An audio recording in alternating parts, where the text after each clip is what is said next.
దేవుని ఘనమైన నామానికి మహిమ ఘనత ప్రభావములు యుగ యుగముల వరకు కలుగునుగాక. ఆత్మీయులారా, ప్రతిరోజు కొద్ది నిమిషాలు శక్తి కలిగిన దేవుని వాక్యాన్ని మీకు అందించడానికి ప్రభు నాకు చూపిన అపారమైన కృపను బట్టి దేవునికి స్తోత్రం కలుగునుగాక. నేటి మన దైవ సందేశం అరణ్యంలో ఆత్మీయ సంఘం. అరణ్యంలో ఆత్మీయ సంఘం. ఆత్మీయులారా, 430 సంవత్సరాలు ఇశ్రాయేల్ ప్రజలు ఐగుప్తు బంధకములో ఉన్నారు. ఆ బంధకములో బంధించబడి బానిసత్వంలో ఉండగా దేవుడు మోషేకు దర్శనమిచ్చి, మోషేను దేవుడు దర్శించి మాట్లాడి, నీవు వెళ్ళి ఫరో చేతులకు వెళ్ళి ఇశ్రాయేల్ ప్రజలను విడిపించుమని ప్రభు మాట్లాడినప్పుడు మోషే వెళ్ళి ఇశ్రాయేల్ ప్రజలను విడిపించాడు. దేవునికి స్తోత్రం. వారు విడిపించబడిన తర్వాత వారు గొర్రెపిల్ల రక్తము ద్వారా విడుదల పొందుకున్నారు. మేఘము కింద వారు నడిచినారు. మన్నాను వారు భుజించినారు. బండలో నీళ్లను తాగినారు. ఆ విధముగా అద్భుతాల గుండా ప్రయాణం చేశారు. కొన్నిసార్లు వాళ్ళు అలసిపోయారు, సొమ్మసిల్లారు.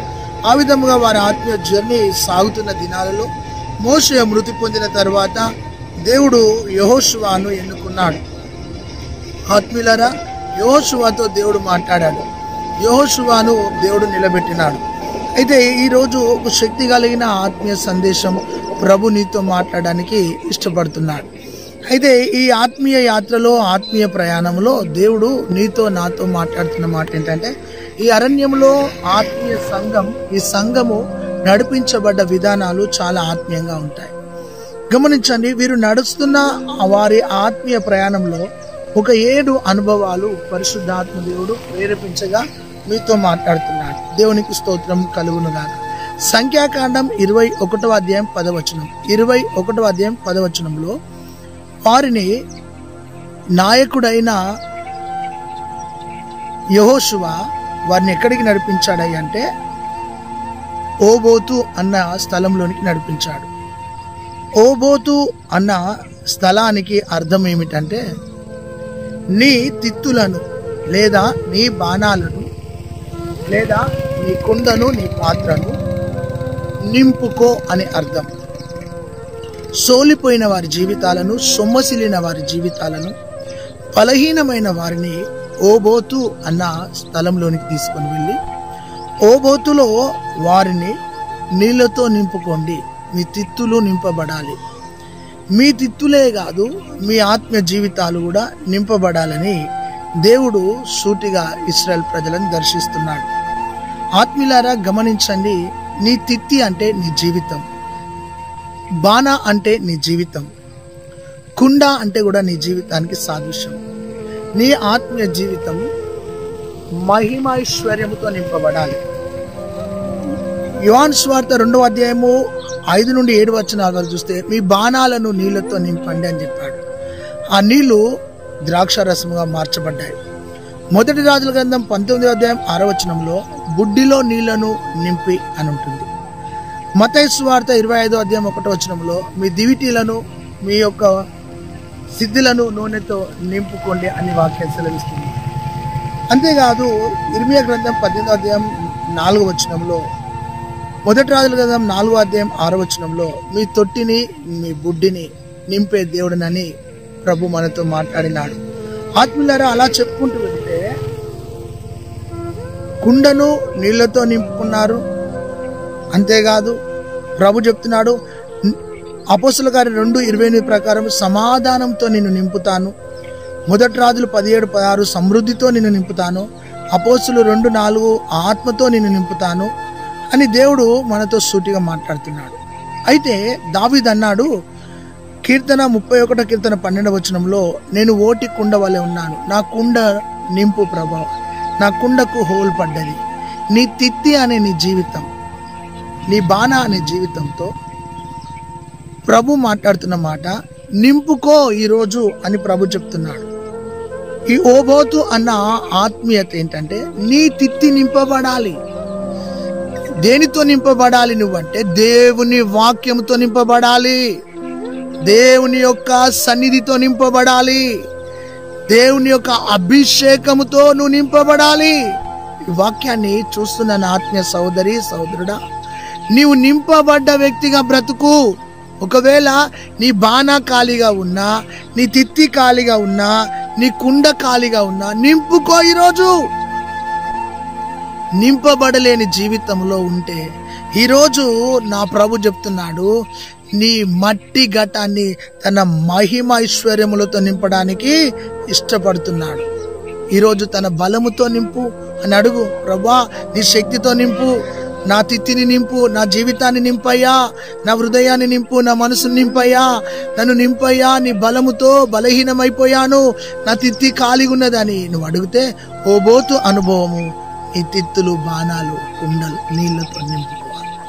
రెండోది ఆత్మీయులారా, సంఖ్యాకాండం 21వ అధ్యాయం 10వ వచనంలో ఈయో అన్న ఒక స్థలం ఉంటుంది. ఈయో అన్న మాటకు కుప్పలు కుప్పలుగా లేదా సమృద్ధిగా. ఒకరి ఆత్మీయ జీవితంలో ఈయో అనే అనుభవం ఉండాలి. ఈయో అంటే నువ్వు సమృద్ధిగా బ్రతకాలి, సమృద్ధిగా నింపబడాలి. యోహాను సువార్త 10వ అధ్యాయం 10వ వచనంలో సమృద్ధి జీవమును నీకు ఇవ్వడానికి నేను వచ్చాను భూమి మీదకి అన్నాడు. దేవునికి స్తోత్రం కలుగును గాక.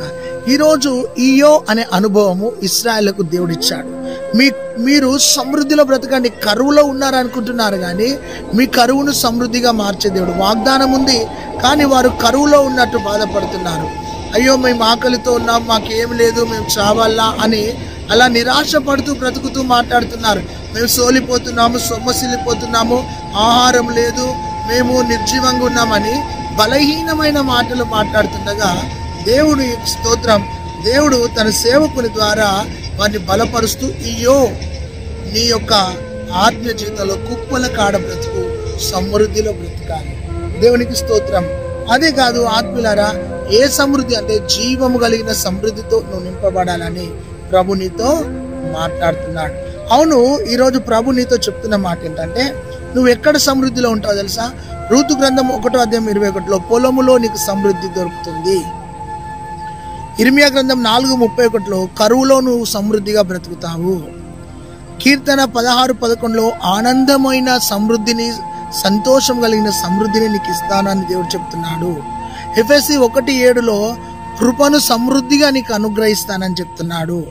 ఫిలిప్పి 1:19లో ఆత్మను సమృద్ధిగా నీకు ఇస్తానని చెప్తున్నాడు. కొలసి 3:16లో వాక్యం అనే సమృద్ధితో నేను తృప్తిపరుస్తానంటున్నాడు. దేవునికి స్తోత్రం. అంతేకాదు మొదటి తెస్స 3:12 ప్రకారము ప్రేమ అనే సమృద్ధితో నిన్ను బలపరుస్తానని చెప్తున్నాడు. యోహాను 15వ అధ్యాయము 8వ వచనంలో ఫలించుటలో సమృద్ధిని నీకు ఇస్తానని దేవుడు చెప్తున్నాడు. అంతేకాదు యోహాను 10:10లో సమృద్ధి అయిన జీవం ఇస్తానని చెప్తున్నాడు. తప్పిపోయిన వాడు నిర్జీవమైన స్థితిలో ఉన్నప్పుడు మరలా తండ్రి ఇంటికి వచ్చాడు, సమృద్ధిలో బ్రతికినాడు. ఇక్కడ ఈయో అన్న మాటకు సమృద్ధిలో బ్రతుకుట. Praise the Lord. కరువులో ఉన్నావా, కష్టంలో ఉన్నావా, నష్టంలో ఉన్నావా, రోగంలో ఉన్నావా, వ్యాధిలో ఉన్నావా, క్షామంలో ఉన్నావా, ఈరోజు ప్రభు ఈయో అనే అనుభవంలోనికి నేను నడపబోతున్నాడు. సహోదరుడా, ఈ ఆత్మీయ యాత్రలో, అరణ్య యాత్రలో ఆత్మీయ సంఘానికి దేవుడు మొదటి అనుభవం ఓబోతు అని ఇచ్చాడు. నీ తిత్తిని, నీ కుండను, నీ బాణాన్ని నింపుకో. 2 ఈయో అనే అనుభవం ఆ స్థలం దగ్గర తీసుకెళ్లాడు. కుప్పల దగ్గర స్థిరపడు, సమృద్ధిలో బ్రతకని దేవుడు ఇశ్రాయేలు బలపరిచినాడు. దేవునికి స్తోత్రం. మూడోది ఆత్మీయులారా, సంఖ్యాకాండం 21వ అధ్యాయం 11వ వచనం, 21వ అధ్యాయం 11వ వచనంలో అబారీము అంటే వాగులు లేదా ప్రవాహం. వాగుల దగ్గర మనం జీవించాలి. ప్రవాహము అనే పరిశుద్ధాత్మ అనుభవంలో మనం బ్రతకాలి. ఆత్మీయులారా గమనించండి, కాలువ దగ్గర ఎవరైతే నాటబడతారో వారు ఫలిస్తారు. అయితే గమనించి ఈరోజు ప్రవాహము అనేది ప్రభు పరిశుద్ధాత్మ శక్తికి సూచనగా బైబుల్ సెలవిస్తుంది. ఎండిపోయిన నీ జీవితము, కృంగిపోయిన నీ జీవితము ప్రవాహం అనే పరిశుద్ధాత్మ స్వాధీనములో నీవు ఉంటే ఆ పరిశుద్ధాత్ముడు నిన్ను ముందుకు నడిపిస్తాడు. అయితే ఇక్కడ అబారీము అంటే వాగులు. వాగుల దగ్గర నీవు ఉంటే నీవు పుష్టికరంగా జీవిస్తావు. గమనించండి, నీళ్లు లేకపోతే నువ్వు బ్రతకలేవు, నీళ్లు లేకపోతే నువ్వు జీవించలేవు. నీ ఒంట్లో నీరు శాతం, ఈ భూమి మీద నీరు శాతం ఎక్కువ ఉంటేనే మానవుడు బ్రతకగలుగుతాడు. అయితే నీ ఆత్మీయ జీవితంలో ఈరోజు ప్రభు చెప్తున్న మాట, అబారీము వాగుల దగ్గర నువ్వు స్థిరపడాలి. ఈ ప్రవాహము, ఈ వాగు సంఘానికి సాదృశ్యంగా ఉంది. హెజ్కేలుతో దేవుడు మాట్లాడినప్పుడు 1000 మూరల లోతుకు వెళ్తే చీలమండలపు లోతు రక్షణ అనుభవం, ఇంకా 1000 మూరలు వెళ్తే మోకాల అనుభవం ప్రార్థన జీవితం, ఇంకో 1000 మూరలు వెళ్తే మొలలోతు పరిశుద్ధాత్మ తాకిడి అనే అనుభవం, ఇంకా 1000 మూరలు వెళ్తే దాటలేనంత లోతు పొంగి పొరలే అభిషేకమైన లోతు. ఆత్మీయులారా, ఇలాంటి ప్రవాహం దగ్గర నీ కుటుంబము, నీ జీవితము, నీ సేవ ఉండాలని ప్రభు నీతో మాట్లాడుతున్నాడు. అయితే ఏదైనా తోటలో 4 నదులు ప్రవహించినాయి. ఈ ప్రవాహము ఒకటి పీషోను అంటే నిండుగా అని అర్థం, రెండోది గీహోను అంటే ఉబుకుట ఊటలు అనే అర్థం, హిద్దెకేల్ అంటే శక్తితో ప్రవహించుట అనే అర్థం, యూఫ్రటీస్ అంటే కృపను పొందుకొనుట, అన్య ఆచారం చల్లి లోకం చల్లి వేరే కృపను పొందుకొనుట. ఆత్మీయులారా, ఈ ప్రవాహము పరిశుద్ధాత్మకు సాదృశ్యం. ఈ రోజున ఈ అరణ్య యాత్రలో ఆత్మీయ సంఘం ప్రయాణం చేయించినప్పుడు వారు సోలిపోయారు, సొమ్మసిల్లారు, ఆహారం లేదన్నారు, చచ్చిపోతున్నామన్నారు, మేము కీకరకాయలు కాకరకాయలు ఐగుప్తులో తిన్నామని వాళ్ళు బలహీనమైపోయినప్పుడు మోషే తన నాయకత్వంలో నడిపిస్తూ వారిని ఒక ఉన్నతమైన అనుభవాల గుండా తీసుకొని వెళ్ళాడు. ఆత్మీయులారా, గమనించండి, ఈరోజు శక్తితో నింపబడే అనుభవం నీకు కావాలి. ఈ పరిశుద్ధాత్మ శక్తి నీలోనికి దిగినప్పుడు, నీలోనికి వచ్చినప్పుడు నువ్వు శక్తి పొందుకుంటావు. నువ్వు దేవుని కోసం శూర కార్యాలు జరిగిస్తావు. అబారీము అనే అనుభవం, ప్రవాహం దగ్గర నువ్వు స్థిరపడు అని, సెలయేరు దగ్గర నువ్వు నాటబడాలని, ఆ సెలయేరే జీవం గల సంఘమని నువ్వు గ్రహించాలని ప్రభు నీతో మాట్లాడుతున్నాడు. 4వ అనుభవం ఆత్మీయులారా, సంఖ్యాకాండము 21వ అధ్యాయము 12వ వచనంలో జెరేతు అన్న ఒక స్థలం ఉంటుంది. జెరేతు అంటే పుష్టిగా ఎదుగుట. నీవు ఎదిగే విశ్వాసిగా ఉండాలి. నువ్వు ఒకవేళ మరుగుజ్జుతనంలో ఉన్నావా, ప్రవ్వా నేను ఎదగాలి ప్రభా, 30 అంతలు 60 అంతలు 100 అంతలు బహుగా నేను ఎదగాలి ప్రభా నువ్వు అని అడగాలి. ఒకవేళ నువ్వు ఎదగని విశ్వాసిగా ఉన్నావా, త్రోవ ప్రక్కకు పడ్డ విశ్వాసిగా ఉన్నావా, లేదా రాతి నేలలో ఉన్న విశ్వాసిగా ఉన్నావా, ముళ్ళ పొదల్లో ఉన్న విశ్వాసిగా ఉన్నావా, మంచి నేలలో పడిన విశ్వాసిగా ఉన్నావా, ఎక్కడ ఉన్నావు, నువ్వు ఎక్కడ ఎదగాలి? ఆత్మీయులారా, గమనించండి. 1 సమూయేలు గ్రంథము 2వ అధ్యాయము 26వ వచనంలో షిలోహులో సమూయేలు ఎదుగుతున్నాడు. షిలోహు అంటే నెమ్మది దొరికే స్థలం, దేవుని సన్నిధిలో ఎదుగుతున్నాడు. కీర్తన 92:12లో యెహోవా మందిరములో మనము ఎదగాలని వాక్యం సెలవిస్తుంది. యెషయా గ్రంథం 44:4లో నీటి కాలువల యోరన నిరవంజి చెట్ల వలె ఎదగాలని వాక్యం సెలవిస్తుంది. ఎఫెసీ పత్రిక 4:15లో క్రీస్తు వలె మనము ఎదగడానికి ప్రయత్నం చేయాలి. 1 పేతురు 2:3లో రక్షణలో ఎదగాలి. ఎదగలేని ఆత్మీయత నీలో ఉందా? మరుగుజ్జు విశ్వాసిగా బ్రతుకుతున్నావా? ఒక నామకార్థ క్రైస్తవంలో మారు మనసు లేని క్రైస్తవుడిగా, లోకానుసారమైన క్రైస్తవుడిగా, ఆదివారం గుడికి వెళ్ళే ఒక ఆచారపు భక్తి నీలో ఉందా? ఈరోజు ప్రవ్వా నేను ఎదగాలి ప్రవ్వా, మొదటి అనుభవం ఓబోతు నీ కుండను నింపుకో ప్రభు చెప్తున్నాడే. 2వ అనుభవం ఈయో కుప్పల దగ్గర సమృద్ధిగా బ్రతుకమని చెప్తున్నాడే. 3వ అనుభవము అభారీము వాగులు ప్రవాహం దగ్గర బ్రతుకమని చెప్తున్నాడే. 4వది జరేదు అంటే పుష్టిగా ఎదుగుమని ప్రభు చెప్తున్నాడే. నువ్వు ఎదుగుతున్నావా? ఆలోచించు. నీ ఆత్మీయ జీవితం ఎలాగుంది? ప్రభు నిన్ను దర్శిస్తున్నాడు. 5వ విషయాన్ని చూస్తే ఆత్మీయులారా, సంఖ్యాకాండం 21వ అధ్యాయము 16వ వచనంలో బేయేరు అంటే బావులు లేదా బావి. నీ ఆత్మ జీవితము బావి దగ్గర స్థిరపడాలి. ఈ బావి దేనికి గుర్తాయి అంటే దేవుని యొక్క సంఘానికి బావి గుర్తు. గమనించండి, వీరిని బావుల దగ్గర స్థిరపరిచినాడు, బావుల దగ్గర వీరిని బ్రతుకమని చెప్పినాడు. ఒకవేళ నీ ఆత్మ జీవితం అనే బావి పూడ్చివేయబడ్డదా? ఫిలిస్తీన్లు గెరారులో ఉన్న అబ్రహాము తవ్వించిన బావులను పూడ్చివేసినప్పుడు మరలా ఈ యొక్క ఇస్సాకు ఆదికాండము 24:30 26వ అధ్యాయం 21వ వచనంలో ఇస్సాకు గెరారులో గుడారాలు వేసుకొని తను మరలా బావులను పూడిక తీసినాడు. గమనించు, ఆత్మీయంగా ప్రభు నీతో చెప్తున్న మాట ఏంటంటే, వారి బావులు పూడ్చబడ్డప్పుడు దేవునికి స్తోత్రం, ఇస్సాకు ద్వారా మరలా అవి పూడికలు తీయబడ్డాయి, జలలు గల బావులు వచ్చినాయి. ఈ బేయేరు అనుభవం ఏమిటంటే బావులు అనే అర్థం. దేవునికి స్తోత్రం కలుగును గాక. బావులలో మంచినీళ్ళు ఉంటాయి. స్పష్టమైన పుష్టికరమైన ఆత్మీయతగా ఎదగడానికి ఈ బావుల యొక్క నీళ్లను ఇశ్రాయేలుకు ఉపయోగపడుతుందని వారు పూడికలు తీసినారు. ఈ జెరెతు అన్న మాటకు బావి అనే అనుభవం. ఈ బావి దగ్గరికి ఆత్మీయులారా, యాకోబు అనే బావి దగ్గరికి సమరయ స్త్రీ వచ్చినప్పుడు, నాయనా నీవిచ్చే నీళ్లు నాకివ్వు, ఆ నీళ్లు తాగితే దప్పి కొను అన్నావు కదా, నాకు ఆ నీళ్లు కావాలంటే నీ పెనిమిటిని తీసుకొని రమ్మన్నప్పుడు కుండను విడిచి వెళ్ళి లోకానికి వెళ్ళి ఆమె యేసు ప్రభు కోసం ఒక గొప్ప సాక్షిగా జీవించింది. ఆత్మీయులారా గమనించండి, ఎందుకు ఈ మాట చెప్తున్నా బావి అనేది మానవుని జీవితం, అది లోతైన జీవితం. అయితే ఆ బావి దగ్గరికి వచ్చి ఆమె పాత జీవితాన్ని కంటిన్యూ చేయించుండగా అక్కడ పట్టబడి రూపాంతరపరచబడ్డది. దేవునికి స్తోత్రం కలుగును గాక.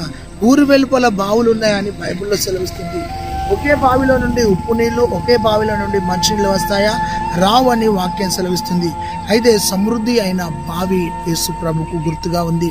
ఈరోజు ఆత్మీయులారా, నీ ఆత్మీయ జీవితంలో బేయేరు బావి అనే అనుభవం కావాలి. ఆ బావిలో ఉన్న నీళ్లను త్రాగుతూ నువ్వు జీవించాలి. ఈరోజు పరిశుద్ధాత్ముడు నీతో చెప్తున్న మాట ఏంటంటే, ఇది బేయేరు అనే ఈ ఆత్మీయ స్థలంలో బావులున్నాయి. ఆ నీళ్లను ఇశ్రాయేలీయులు వాడుకొని శుద్ధి చేసుకున్నారంట. ఆ నీళ్లతో వారి గొర్రెలను కడుక్కున్నారు, ఆ నీళ్లతో వారి వస్త్రాలను ఉతుక్కున్నారు, ఆ నీళ్లతో వారి దేహాలను కడుక్కున్నారు. ఆత్మీయులారా, బావి యేసుప్రభు గుర్తు, నీళ్లు దేవుని వాక్యాన్ని గుర్తు. యేసులో నుండి వచ్చే వాక్యము నిన్ను కడుగుతుంది, నీ మనస్సాక్షిని కడుగుతుంది, నీ హృదయాన్ని కడుగుతుంది, నీ కల్మషాన్ని కడుగుతుంది, నీ పాపాన్ని కడుగుతుంది. ఈ బేయేరు అనే బావుల దగ్గర వారి వస్త్రాలను ఉదుక్కున్నారు, వారు పరిశుద్ధపరచబడ్డారు. ఈ బేయేరు అనే అనుభవంలో నువ్వు కడగబడి ఈ నీళ్లతో శుద్ధి చేయబడాలని ప్రభు నీతో సూటిగా మాట్లాడుతున్నాడు. దేవునికి స్తోత్రం. 6వ అనుభవము, ఆ విధంగా అరణ్యంలో ఆత్మీయ సంఘాన్ని నడిపిస్తున్న మోషే నడిపిస్తున్న మార్గంలో 21వ అధ్యాయం సంఖ్యాకాండం 21వ అధ్యాయం 19వ వచనంలో మత్తాను అన్న స్థలం దగ్గర తీశారు. మత్తాను అన్న మాటకు దానము లేదా దాతృత్వము అని అర్థం. ఏమి లేదు అని ఏడ్చిన వాళ్ళు ఇప్పుడు మత్తాను అనే ఆత్మీయ స్థలం అంటే దానం, ఇతరులకు సహాయం చేసేంత ఇశ్రాయేలు ప్రజలు ఎదిగినారు. దేవునికి స్తోత్రం కలుగును గాక. అక్కడ ఆత్మీయంగా చూస్తే నువ్వు ఒక దాతృత్వం కలిగిన వ్యక్తిగా ఈ భూమి మీద బ్రతకాలి. సంఘంలో దాతృత్వం గల వ్యక్తిగా, కుటుంబంలో దాతృత్వం గల వ్యక్తిగా, సమాజంలో దాతృత్వం గల వ్యక్తిగా నీవు ఇతరులకు సహాయం చేసేంత ఎదగాలని ప్రభు చెప్తున్నాడు. దేవునికి స్తోత్రం కలుగును గాక. సువార్త సేవ కోసం దాతృత్వం కలిగిన మత్తాను అనే అనుభవంలో బ్రతకాలి. ఆ మత్తాను పక్కకే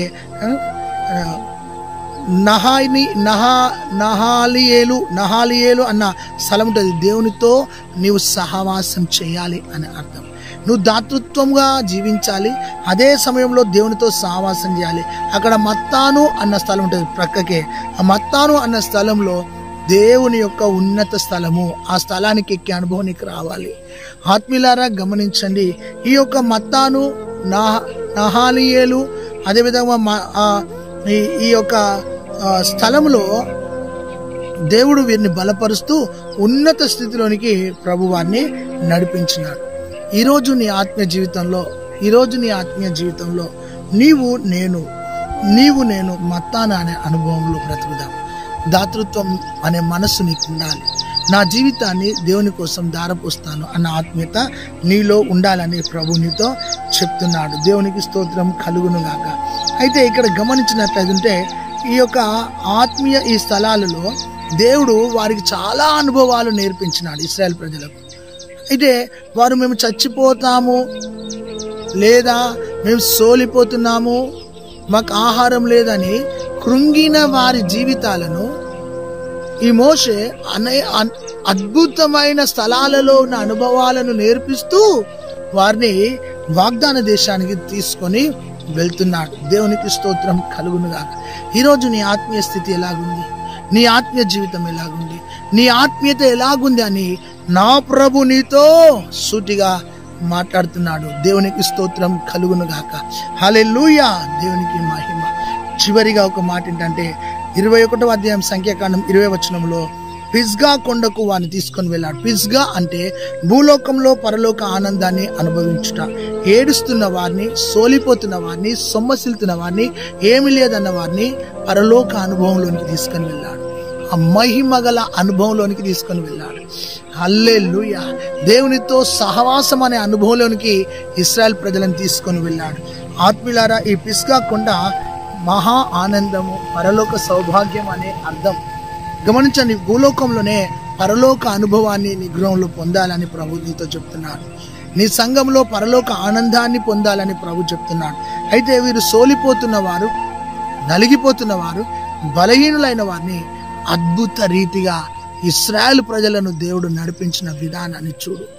ఎంత అద్భుతంగా నడిపించాడు అంటే అంత అద్భుతంగా వారిని నడిపించినాడు. అయితే ఈరోజు నీ ఆత్మీయ యాత్రలో కూడా ఓబోతు అనే అనుభవంలో నడువు. నీ ఖాళీ తిత్తిని నింపుకో, నీ ఖాళీ బాణాన్ని నింపుకో, నీ ఖాళీ కుండ నింపుకో. దేవుని శక్తితో, ఆత్మతో, మహిమతో, వాక్యంతో నింపుకో. ఈరోజు ప్రభు చెప్తున్నాడు. ఖాళీగా ఉన్నావా? గడగడలాడే ఒక పనికి రాని డబ్బ లెక్క ఆత్మీయంగా ఖాళీ కుండవలని ఉన్నావా? ఈరోజు నింపుకో అని నా ప్రభు సూటిగా నీతో మాట్లాడుతున్నప్పుడు నువ్వు నింపబడాలని ప్రభు నేను దర్శిస్తున్నాడు. అదే కాదు, ఇయో కుప్పల కాడ, సమృద్ధి కాడ నువ్వు బ్రతకాలి. ఒకవేళ తప్పిపోయిన కుమారుని వలె కరువులో ఉన్నావా? తిరిగి ప్రభు దగ్గరికి రా, సమృద్ధిలోనికి రా, వారసత్వంలోనికి రా, సంఘంలోనికి రా, సేవకుని దగ్గరికి రా, సేవ దగ్గరికి రా, దర్శనం దగ్గరికి రా, సహవాసం దగ్గరికి రా, సమాధాన స్థితిలోనికి రా, ప్రేమలోనికి రా, ఐక్యతలోనికి రా, అనురాగంలోనికి రా. నువ్వు వేరైపోయి కరువులో ఉన్నావు. ఈరోజు తిరిగి ఇయో అన్న కుప్పల కాడికి నువ్వు రా. అబారీము వాగులు ప్రవాహం అనే పరిశుద్ధాత్మ అనుభవంలో నువ్వు ఉండాలని నా ప్రభు నీతో మాట్లాడుతున్నాడు. జరేతు పుష్టిగా నువ్వు ఎదగాలి. ఎదగలేని బిడ్డగా చాలా సంవత్సరాలుగా సంఘంలో ఉన్నావు. ఎక్కడేసిన గొంగడి అక్కడే అన్నట్టుగా ఉన్నావా? ఇలాంటి అనుభవాల గుండా నువ్వు రావాలని, బేయేరు బావుల దగ్గర నువ్వు కడగబడాలి, ఉతకబడాలి, శుద్ధి చేయబడాలి. మత్తాను దానము, ఇతరులకు సాయం చేసేంత స్తోమతి సంఘంలో దాతృత్వం కలిగి నువ్వు జీవించాలని, పిస్గాకుండా నువ్వు భూలోకంలో పరలోకాన్ని అనుభవించాలని, ఇంత చక్కటి అనుభవాల గుండా ఇశ్రాయేలు ప్రజలను నడిపించినాడు. ఈరోజు నువ్వు సోలిపోతున్నావా సహోదరుడా? సొమ్మసిల్లుతున్నావా సహోదరి? బలహీనమైనవా సహోదరుడా? రోగము చేత బలహీనమైనవా? పాపం చేత బలహీనమైనవా? ఆర్థిక సమస్యల చేత బలహీనమైనవా? నిందల చేత బలహీనమైనవా? నీ ఆత్మీయ ఉజ్జీవం చల్లారిపోయిందా? నీ ఆత్మీయ ప్రేమ చల్లారిపోయిందా? నీ ప్రార్థన జీవితం చల్లారిపోయిందా? నీ ఆత్మీయంగా నీ వైరాగ్యం, నీ మంట చల్లారిపోయిందా? ఈరోజు ప్రభుతో కనెక్ట్ అయ్యి, ప్రభువా నేను ఎదగాలి ప్రభువా, నేను పుష్టిగా ఉండాలి ప్రభువా, నేను నింపుకోవాలి ప్రభువా, నన్ను బలపరచు ప్రభువా, నన్ను బ్రతికించు ప్రభువా, నేను నీ సేవకుని ప్రభువా, నీ విశ్వాసిని ప్రభువా, నీ బిడ్డను ప్రభువా, ప్రభుతో ఒక నిబంధన చేసుకొని ఈ రోజు నుండి నువ్వు దేవునితో కనెక్ట్ అయ్యి ఒక్క రెండు మాటలు చెప్పు. ప్రభా, కోల్పోయిన ఆత్మీయ స్థితి నాకు దయచేయి. అంతేకాదు, నీ స్వారూప్యము నాకు దయచేయి. కోల్పోయిన స్థితిని నాకు దయచేయి. నీ స్వారూప్యమును నాకు దయచేయి. నేను వెనుకబడ్డ ప్రభా, ఈ రోజు నుండి ప్రభా నీ ముఖ దర్శనం చూస్తూ నేను బ్రతుకుతా ప్రభా. నన్ను బలపరచు ప్రభా, నన్ను బలపరచు ప్రభా. పోగొట్టుకున్న నా యొక్క పరిశుద్ధతను మరలా నాకు అనుగ్రహించు ప్రభా అని అడుగు. నీ పిలుపులో నుండి నేను తప్పిపోయిన ప్రభా, నిత్యము పాపంకు బానిసలవుతున్నాను ప్రభా. అయ్యా, ప్రార్థించుట మానిపోయాను ప్రభా. శత్రువుతో నేను ఓడిపోతున్నాను ప్రభా. అయ్యా, సహాయం లేక చితికిపోతున్నాను ప్రభా. నీ హస్తము నీడలోనికి నన్ను తీసుకో ప్రభా. అయ్యా, అన్యాయం అయిపోతున్నాను ప్రభా. దినదినము నేను ఆత్మీయంగా జారిపోతున్నాను ప్రభా. నన్ను బలపరచు ప్రభా. అయ్యా, నన్ను కనికరించు ప్రభా. కఠిన బాధలో నుండి నన్ను లేవనెత్తు ప్రభా. జిగటగల ఊబిలో నుండి నన్ను లేవనెత్తు ప్రభా. నిరాశ స్థితిలో కృంగినాను ప్రభా, నన్ను లేవనెత్తు ప్రభా. నిర్జీవమైన కుంటితనంతో నన్ను లేవనెత్తు ప్రభా. రోగం నుండి, శాపం నుండి, పాపం నుండి, పడిన స్థితిలో నుండి నన్ను లేవనెత్తు ప్రభా. మునిగిపోతున్న నా జీవితాన్ని లేవనెత్తు ప్రభా. బోనానే బంధకం, బోనానే పాపంలో, బోనానే శాపంలో ఉన్నాను ప్రభా. నన్ను జ్ఞాపకం చేసుకో ప్రభా. నన్ను త్రోసివేయకు ప్రభా. అరణ్యంలో ఇశ్రాయేలు అనుభవాల గుండా ఎలా నడిచి దీవించబడ్డారో నాయన, ఆత్మీయ అనుభవాల గుండా నేను నడుచుటకు సాయం చేయండి. నా ఆత్మీయ అనుభవాలను మర్చిపోయాను ప్రభా. ఆ మొదటి స్థితిని, మొదటి ప్రేమలో నేను పడిపోయాను ప్రభా. మిగిలిన చావనైనా వాటిని నేను బలపరచుటకు తండ్రి సహాయం చేయ ప్రభా. అయ్యా, నువ్వు వెచ్చని స్థితిలో ఉన్నాను ప్రభు, నన్ను లేవనెత్తు ప్రభా. అని అడుగు దేవుని బిడ్డ. ఈరోజు నీ హృదయాన్ని దేవునికి సమర్పించు, నీ కుటుంబాన్ని దేవునికి సమర్పించు. నాయనా, నేను నీ కోసం జీవిస్తానని ఒక తీర్మానం తీసుకో. ప్రభువే నిన్ను దర్శిస్తున్నాడు. ఆ విధంగా సోలిపోయి, అలసిపోయి, కృంగిపోయి, మా నిరాశతో ఉన్న ఇశ్రాయేల్ ప్రజలను మోషే బలపరిచి, ధైర్యపరిచి, ఒక్కొక్క అనుభవం గుండా వారిని ఎంత చక్కగా కనాను దేశానికి నడిపించినాడు. ఈరోజు నీ ఆత్మ జీవితంలో పడిపోయిన చోటనే ఉన్నావు.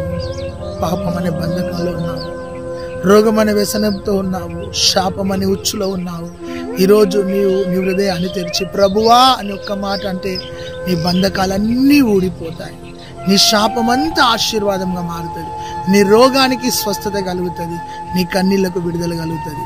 దేవుడి మాటలను దీవించును గాక. పరిశుద్ధుడా, ఈ వాక్యం నీరు కట్టి ఫలింపచేసి నీ నామాన్ని ఘనపరచుకోమని, ఈ వాక్యం ద్వారా ప్రతి హృదయంలో ఒక నూతన మార్పు కలుగును గాక. మరి మనోనేత్రాలు వెలిగించబడును గాక. కృప చూపి కనికరించుమని యేసు నామంలో ప్రార్థించి పొంది ఉన్నాం తండ్రి, amen. Praise the Lord. God bless you. ఈ వాక్యం నీకు నచ్చితే ఒక చక్కటి కామెంట్ పెట్టు. ఇతరులకి ఈ వాక్యాన్ని షేర్ చేయి. మేడగది సావాసం అనే యూట్యూబ్ ఛానల్ సబ్స్క్రైబ్ చేసుకో. దేవుడు నిన్ను, నీ కుటుంబాన్ని ఆశీర్వదించును గాక. God bless you. Praise the lord.